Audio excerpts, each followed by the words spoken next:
संवाददाता सौरभ तिवारी ने खास बातचीत की है। एग्जिट पोल पर हम बात करते हैं बीजेपी के राष्ट्रीय प्रवक्ता प्रेम शुक्ला साहब से। शुक्ला साहब, जो एग्जिट पोल आ रहे हैं, 4 राज्यों में आपकी सरकार बनती हुई दिख रही है, पंजाब आप लॉस कर रहे हैं, क्या कहेंगे इस एग्जिट पोल पे आप? देखिए, आदरणीय नरेंद्र मोदी जी के नेतृत्व में जिस तरह से आम जनों का विश्वास है, उस विश्वास को पुनर्प्रकट करने का काम जनता ने किया है। जिस तरह से आदरणीय नरेंद्र मोदी जी ने विकास की राजनीति को जो है वो मेन स्ट्रीम राजनीति बना दी। आज तक भारत में कहीं भी किसी भी राज्य का विधानसभा चुनाव होता हो, वहाँ पर हमने 5 वर्षों में उस राज्य के लिए क्या किया है, यहाँ तक कि आदरणीय मोदी जी किसी भी जिले की प्रचार सभा में जाते हैं तो उस जिले में कितने मुफ्त के मकान बने, वहाँ स्वच्छ जल नल से कितने लोगों तक पहुँच रहा है, वहाँ शौचालय कितने बने, वहाँ एलपीजी गैस कनेक्शन कितने बटे। तो आदरणीय नरेंद्र मोदी जी ने जिस तरह से गरीब कल्याण का काम किया, महिला सशक्तिकरण का काम किया, महिलाओं को सुरक्षा का बोध कराया, उसका परिणाम है कि 5 में से 4 राज्यों में भारतीय जनता पार्टी के नेतृत्व की सरकार स्पष्टता से बनते हुए दिखाई दे रही है। और 5वें राज्य में भी भारतीय जनता पार्टी का पिछले जो चुनाव में जिस तरह का परफॉर्मेंस था, उससे बेटर परफॉर्मेंस है।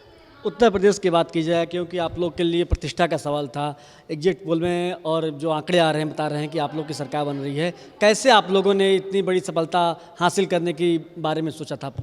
देखिए, आदरणीय नरेंद्र मोदी जी का जो कुशल नेतृत्व है, और उस कुशल नेतृत्व में जिस तरह से आदरणीय योगी आदित्यनाथ जी ने कार्य किया, उसको जनता ने स्वीकारा है। कानून एवं व्यवस्था की स्थिति जितनी बुरी हालत में उत्तर प्रदेश की हुआ करती थी 2012 से 17 के बीच में, उतनी बेहतर स्थिति 2017 से 22 के बीच में हुई। महिलाओं ने खुद को सुरक्षित महसूस किया, माफिया का सफाया हुआ, माफिया वहाँ से पलायन करने के लिए मजबूर हुआ। 24 घंटा बिजली शहरी इलाकों में, 22 घंटा बिजली ग्रामीण इलाकों में पहुँचने लगी। 42 लाख मुफ्त के मकान बन गए। हर घर तक जो है नल से जल पहुँचाने की योजना साकार होते हुए दिखाई देने लगी। 21 महीने तक इतनी बड़ी महामारी में, जबकि हमेशा ऐसा हुआ करता था कि भारत में जब महामारी पड़ती थी तो महामारी से मरने वालों की संख्या कम और भूखमरी से मरने वालों की संख्या ज़्यादा बड़ी होती थी। लेकिन आदरणीय नरेंद्र मोदी जी के नेतृत्व में भारत ने सबसे बड़ी महामारी से जूझते हुए एक भी व्यक्ति को रात में बिना खाए सोने नहीं दिया।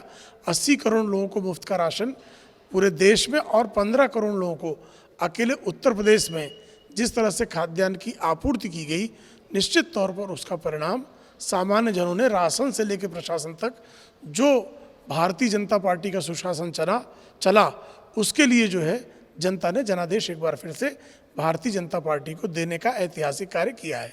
जिस तरह से आप भी गोरखपुर गए, कुशीनगर गए, यानी पूर्वांचल में गए थे, कैसा माहौल आपको दिखा? देखिए, हर कोई जो है वो मोदी योगी के नाम पर जो है नारे लगा रहा था। विशेष करके महिला वर्ग, जिस तरह से महिलाओं को सशक्त करने का कार्य हुआ, महिलाओं के नाम पर उनका मकान होना, महिलाओं को धुएं से मुक्ति दिलाकर एलपीजी गैस कनेक्शन देना, महिलाएं जो किचन के तो महिलाएं ही चलाती हैं, उनके किचन में राशन की कमी नहीं होने पाई, महिलाओं के लिए इज्जत घर बना। इन सारी समस्याओं के दूर होने के कारण महिलाओं ने पूरी शक्ति के साथ बड़े पैमाने पर, पुरुषों की तुलना में अधिक उनका मतदान भी हुआ, और भारतीय जनता पार्टी की जीत में उनका योगदान भी पुरुषों की तुलना में कहीं ज़्यादा है। एक आखिरी सवाल ये भी लेंगे कि अखिलेश यादव और उनकी जो टीम है वो भी ये जो सवाल उठा रहे हैं एग्जिट पोल पर, हो सकता है 10 तारीख को ईवीएम पर भी सवाल उठाएं। अब उनके पास दूसरा विकल्प क्या बचता है?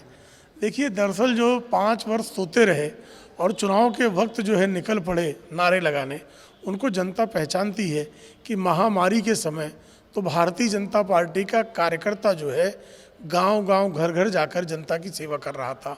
जिस तरह से स्वयं आदरणीय योगी आदित्यनाथ जी हर जिले का प्रवास कर रहे थे, वह इस बात का स्पष्ट संकेत था कि एक जनता की सेवा करने वाले लोग हैं, दूसरे शोषण करने वाले लोग हैं। तो शोषण करने वालों को नकारा गया और सेवा करने वालों को स्वीकारा गया है। धन्यवाद। तो ये थे हमारे साथ बीजेपी के राष्ट्रीय प्रवक्ता प्रेम शुक्ला साहब, जिन्होंने कहा कि जो यूपी की जनता है, उन्होंने जो सेवा करने वाले लोग हैं, यानी उत्तर प्रदेश के मुख्यमंत्री योगी आदित्यनाथ जी को स्वीकार किया है। कैमरामैन अभिषेक के साथ सौरभ तिवारी, सुदर्शन न्यूज, दिल्ली।